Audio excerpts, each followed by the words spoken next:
Charles Darwin was born in England in 1809. He was a keen naturalist and geologist who made detailed observations about the natural world. Darwin first became interested in nature while studying theology at Cambridge, where he developed a passion for beetle collecting, which was encouraged by his cousin William Fox. During this time, Darwin learned many important scientific skills, including species identification, how to catalogue specimens, and fieldwork. At the age of 22, Darwin joined a 5-year voyage on the Navy survey ship the HMS Beagle in order to serve as a naturalist and companion to Captain Robert Fitzroy. Although a junior naturalist, Darwin was already skilled in both biology and geology, and he was expected to closely observe both plants and animals as well as rock formations. Whilst on board the Beagle, Fitzroy presented Darwin with an important book called Principles of Geology. This helped him to understand how landscapes changed as a result of geological processes and led to Darwin suggesting that coral reefs in the Pacific Ocean developed as a result of tectonic plate movement.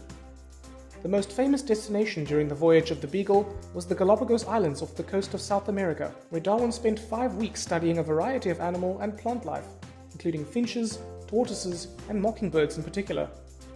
During the 5-year voyage of the HMS Beagle, Darwin collected thousands of natural specimens of birds, plants, and fossils from across the globe, including 13 species of finch taken from some of the Galapagos Islands. Darwin kept detailed notes of all that he saw during his long voyage, and these, together with his diaries, formed the basis of his book, Journal of Researches, which was later to become famously known as the Voyage of the Beagle. Darwin called his trip on the HMS Beagle by far the most important voyage of my life. Upon his return to the UK, Darwin became puzzled by the geographic distribution of wildlife and fossils he had collected on the voyage. He noticed that whilst there were species of animal that existed unchanged across the globe, some other species showed physical differences based on the ecological habitat from which they came. This was particularly apparent in his observations of the Galapagos finches, which showed variations in their beaks and claws depending on the type of food that was available to them.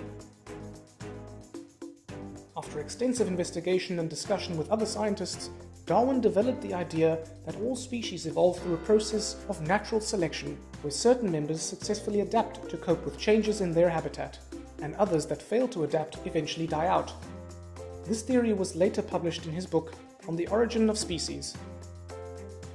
In this video, you have learned the importance of observation in the development of one of the most famous biological theories of all time. What else can you find out about Darwin's life as a naturalist?